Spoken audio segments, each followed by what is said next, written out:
This is my first book by Machen, but hardly of this genre of gentlemanly narrative and the horror of other realms, Lovecraftian horror, or what we call cosmic horror. A number of white British men set out to live their lives with varying levels of curiosity in the occult realm. After all, what else could occupy them from their endless succession of wealthy dinners and distractions?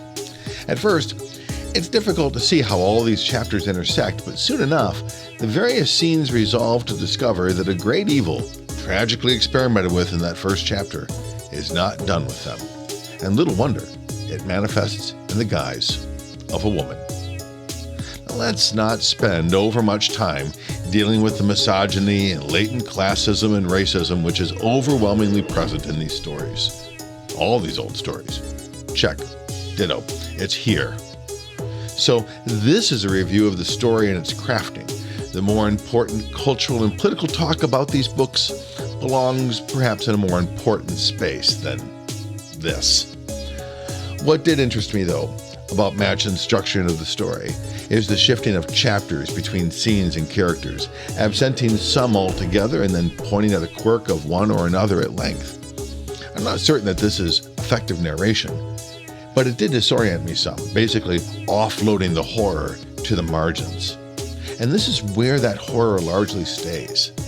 Every moment of terror and true danger occurs in retrospect, through the telling of stories first or even third hand in the relative comfort of someone's study. Even the resolution will not have its moment in action, but is told first in preparation for, and then as afterward. I planned to do this, and then here's how it went.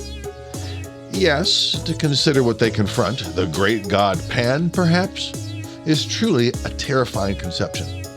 But Machen never really lets us get too close. More than twice, I wondered if the motivation for this evil was political justice against rich white men, as it surely would be if written today. But no, Machen approaches the story with seemingly no irony at all.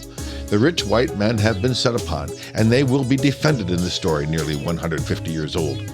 And don't forget, the evil the woman does upon them is only insinuated, perhaps the real terror, which is whispered of only in the oblique terms of white men in their clubs and studies. In this sense, the book offers no twists or surprises. More, it's a conventionally situated dive into what will ultimately become a subgenre of horror called pulp or Lovecraftian horror, cosmic horror. Sinister, yes, but altogether comforting in its performance. No, P.S. I just found out that Stephen King called this one of the best horror stories ever written. Sorry, Steve.